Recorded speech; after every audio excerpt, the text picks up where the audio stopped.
Hi, my name is Ashish Lal. I wanted to talk about this topic of taking feedback and giving feedback, which is one of the most important parts of our life. In formal aspects, like you are working in a corporate job or you are writing a script and taking feedback, that's a different thing. I'm not only talking about those formal feedback. I'm also talking about when you're discussing something with somebody and somebody is saying something that is also in a way a feedback, or somebody is blaming you for something or you are getting hurt, but that is also a feedback. It can be taken as a feedback. So feedback from people and feedback that you are giving to people, that counts a lot in our life, and that can really help us grow in our life. So let's talk about taking feedback.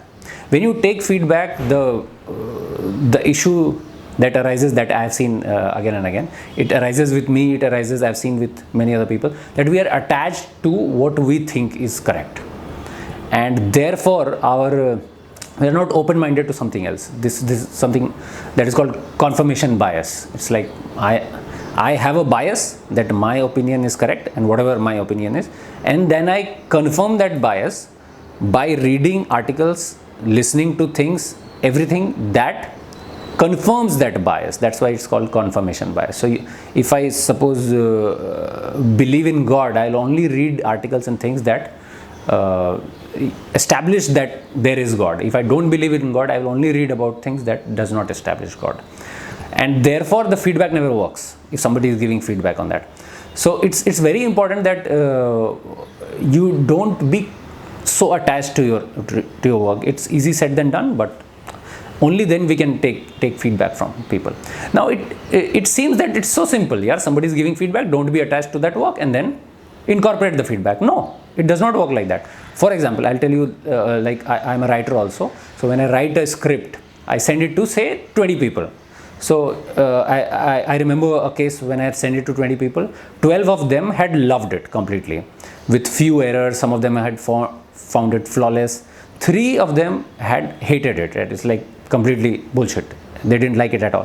5 of them felt it's neutral. It's neither good nor bad, something like that. So now tell me, should I take the feedback of 3? Should I take the feedback of 12? You'll say 12 is more, therefore you should take that. Yeah, it makes sense in a way, but it's not necessary because it's only 20. When you are releasing the movie, you are releasing it for crores of people. So it becomes very difficult. What is right, what is wrong, how to take, which feedback to take is very important. That is also an art.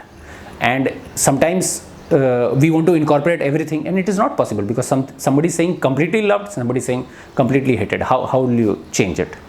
So you cannot change your sensibility immediately.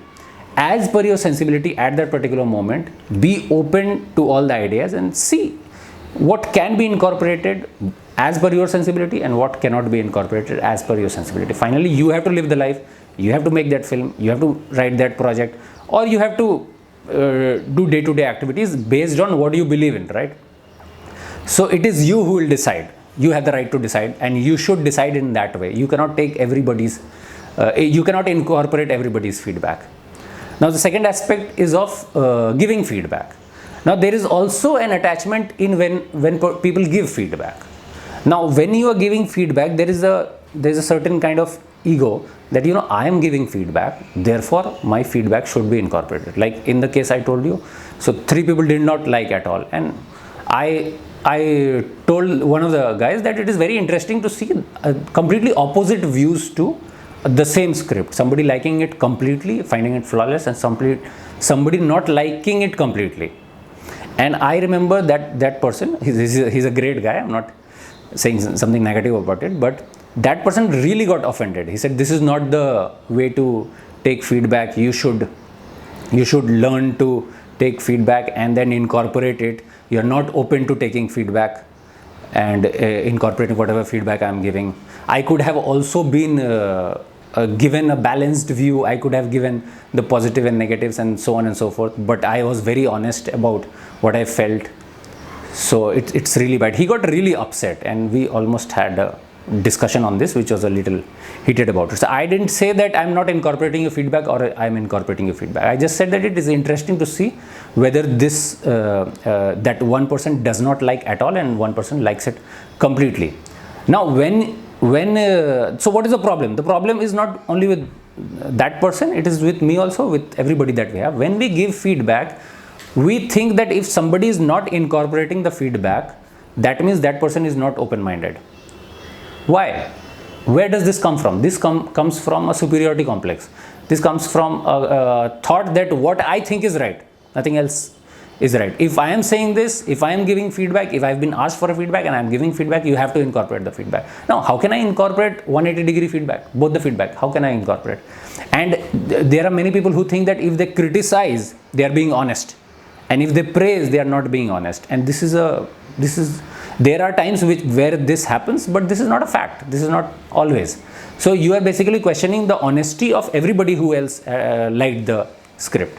And similarly, this thing happens. So when you are giving feedback, so after that, what I realized that when I give feedback to somebody, I'm not attached to my feedback. I give my feedback, honest feedback, the positive points, the negative points, or if I find completely positive, only positive. If I find completely negative, only negative. But I don't insist that my feedback should be incorporated. And other people's feedback, if it is opposite to me, are wrong. I have a superior thinking. That's not right. So in both the cases, if you realize, the only problem lies in being attached to my idea. It's all about self-indulgence. If I am taking feedback, I'll only take feedback that is in resonance with what I think. No, I'll also take feedback of everybody else and then decide what should be done. And when I'm giving feedback, I'll insist that my feedback is better than everybody, those feedback that are opposite to me. No, I cannot be attached to that. I just give my feedback, I just do my job, and then be open whether the person takes that feedback or not, right? That is the right way to, I think, give and take feedback. Formally also, in job, in professional life, and also in normal life when we are debating about something or discussing something. Everything is part and parcel of feedback whenever somebody says something. So I think this can be a good way to look at things, be aware when we are being attached to our thoughts and when we are not.